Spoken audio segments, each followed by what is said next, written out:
अर्जुन का दुख दूर करने के लिए भगवान श्री कृष्ण उपदेश प्रारंभ करते हैं। श्री भगवान कहते हैं, अशोचानन्वशोचस्त्वं प्रज्ञावादांश्च भाषसे गतासु न गतासूंश्च नानुशोचन्ति पंडिताः। इसकी व्याख्या करते हुए पूज्य स्वामी रामसुखदास जी साधक संजीवनी में लिखते हैं, मनुष्य को शोक तब होता है जब वह संसार के प्राणी पदार्थों में दो विभाग कर लेता है कि ये मेरे हैं और ये मेरे नहीं हैं, ये मेरे निजी कुटुंबी हैं और ये मेरे निजी कुटुंबी नहीं हैं, ये हमारे वर्ण के हैं और ये हमारे वर्ण के नहीं हैं, ये हमारे आश्रम के हैं, ये हमारे आश्रम के नहीं हैं, ये हमारे पक्ष के हैं और ये हमारे पक्ष के नहीं हैं। जो हमारे होते हैं उनमें ममता, कामना, प्रियता, आसक्ति हो जाती है। इन ममता, कामना आदि से ही शोक, चिंता, भय, उद्वेग, हलचल, संताप इत्यादि दोष पैदा होते हैं। ऐसा कोई भी दोष, कोई भी अनर्थ नहीं है जो ममता, कामना इत्यादि से पैदा न होता हो। यह सिद्धांत है, इसे गांठ बांध लेना। गीता में सबसे पहले धृतराष्ट्र ने कहा कि मेरे और पांडु के पुत्रों ने युद्ध भूमि में क्या किया। यद्यपि पांडव धृतराष्ट्र को अपने पिता से भी अधिक आदर दृष्टि से देखते थे, तथापि धृतराष्ट्र के मन में अपने पुत्रों के प्रति ममता थी। अतः उनका अपने पुत्रों में और पांडवों में भेदभाव पूर्वक पक्षपात था कि ये मेरे हैं और ये मेरे नहीं हैं। जो ममता धृतराष्ट्र में थी वही ममता अर्जुन में भी पैदा हो गई, परंतु अर्जुन की वह ममता धृतराष्ट्र की ममता के समान नहीं थी।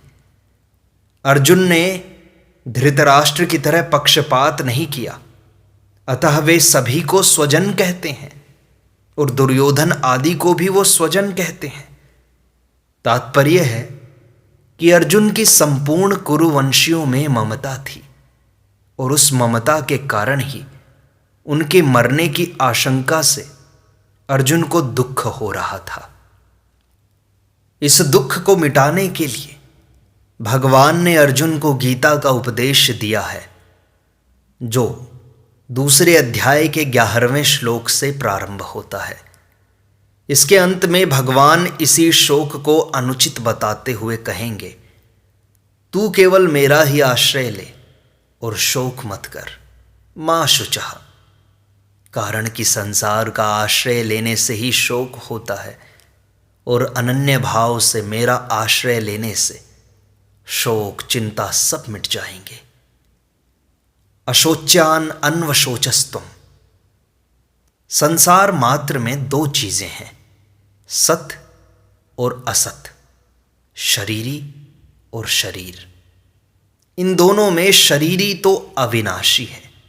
शरीरी अर्थात जिसका शरीर है, आत्मा का, और शरीर विनाशी है। ये दोनों ही अशोच्य हैं।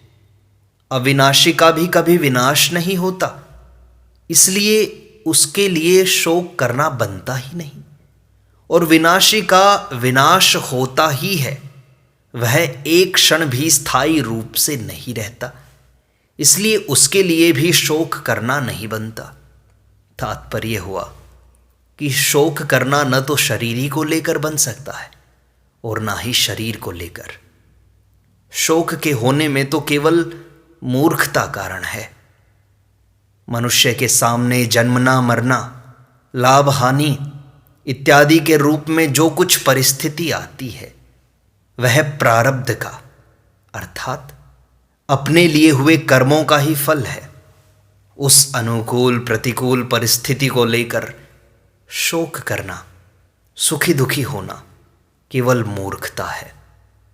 कारण की परिस्थिति चाहे अनुकूल हो चाहे प्रतिकूल हो, उसका आरंभ और अंत होता है, अर्थात वह परिस्थिति पहले भी नहीं थी और अंत में भी नहीं रहेगी।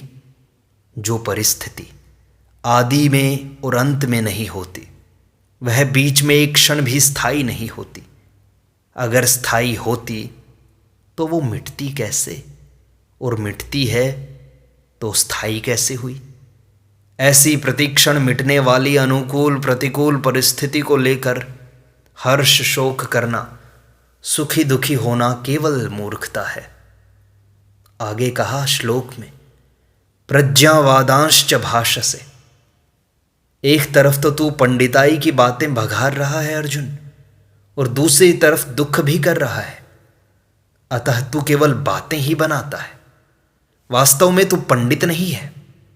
क्योंकि जो पंडित होते हैं वे किसी के लिए भी कभी शोक नहीं करते।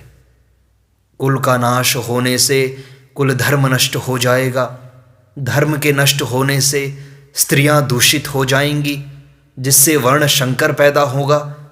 वह वर्ण संकर कुल घातियों को और उनके कुल को नरकों में ले जाने वाला होगा। पिंड और पानी न मिलने से उनके पितरों का भी पतन हो जाएगा। ऐसी तेरी पंडिताई की बातों से यह सिद्ध होता है कि शरीर नाशवान है और शरीरी अविनाशी है। अगर शरीरी स्वयं अविनाशी न होता तो कुल घाती और कुल के नरकों में जाने का भय नहीं होता, पितरों का पतन होने की चिंता नहीं होती। अगर तुझे कुल की और पितरों की चिंता होती है, उनका पतन होने का भय होता है, तो इससे सिद्ध होता है कि शरीर नाशवान है और उसमें रहने वाला शरीर ही नित्य है। अतः शरीरों के नाश को लेकर तेरा शोक करना अनुचित है। गतासून गतासूंश्च, सबके पिंड प्राण का वियोग अवश्यम भावी है। उनमें से किसी के पिंड प्राण का वियोग हो गया और किसी का होने वाला है। कोई मर गया, कोई मरने वाला है। अतः उनके लिए दुख नहीं करना चाहिए। तुमने जो दुख किया है यह तुम्हारी गलती है, तुम्हारी मूर्खता है।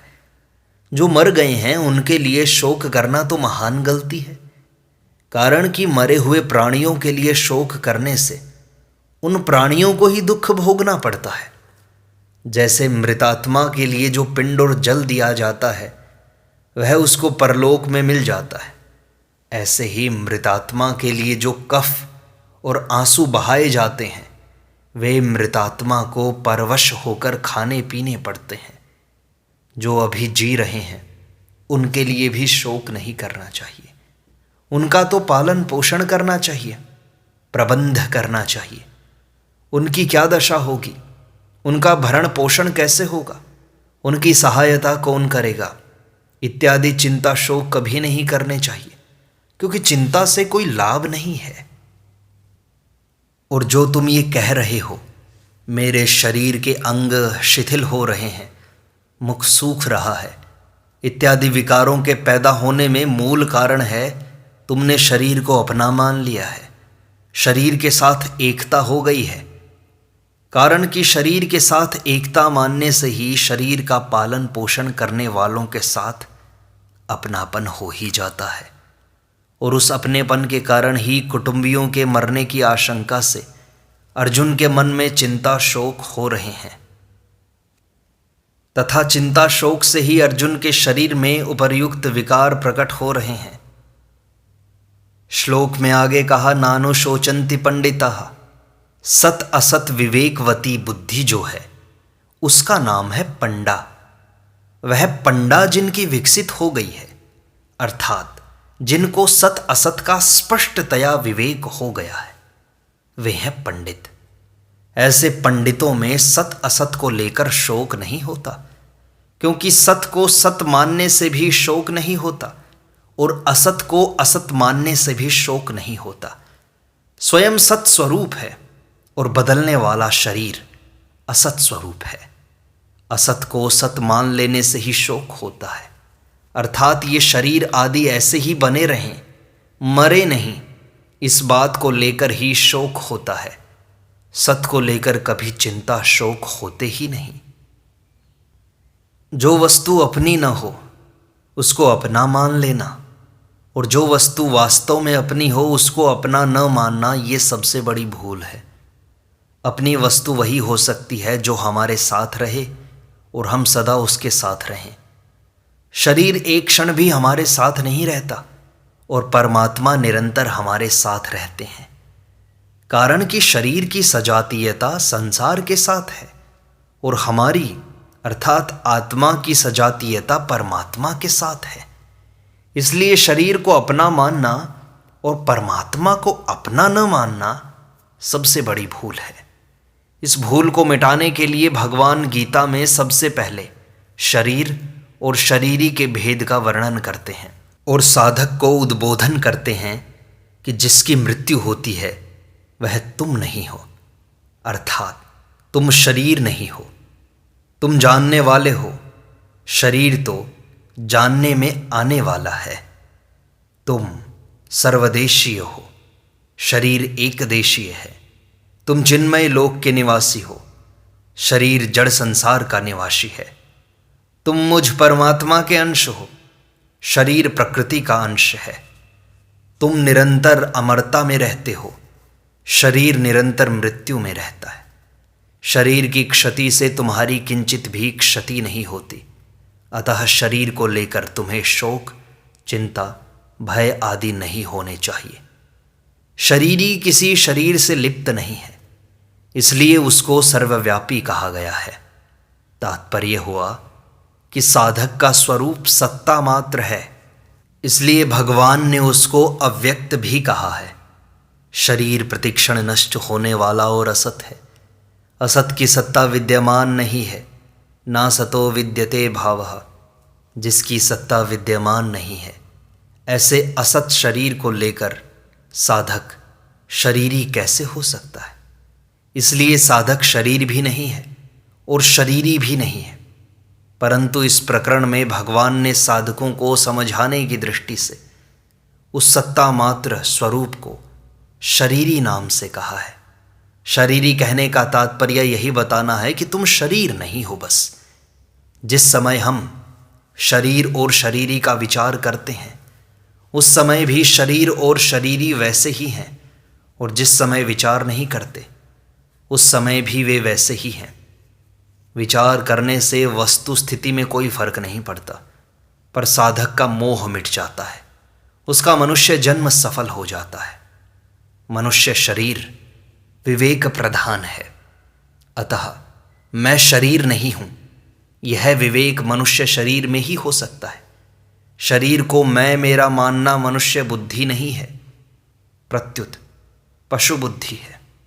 इसलिए श्री सुखदेव जी महाराज राजा परीक्षित से कहते हैं, हे राजन, अब तुम यह पशु बुद्धि छोड़ दो कि मैं मर जाऊंगा। जैसे शरीर पहले नहीं था, बाद में पैदा हुआ और फिर मर जाएगा, ऐसे तुम पहले नहीं थे, बाद में पैदा हुए और फिर मर जाओगे। ऐसी बात नहीं है। तुम अमर हो, वास्तव में तुम अमृत के पुत्र हो।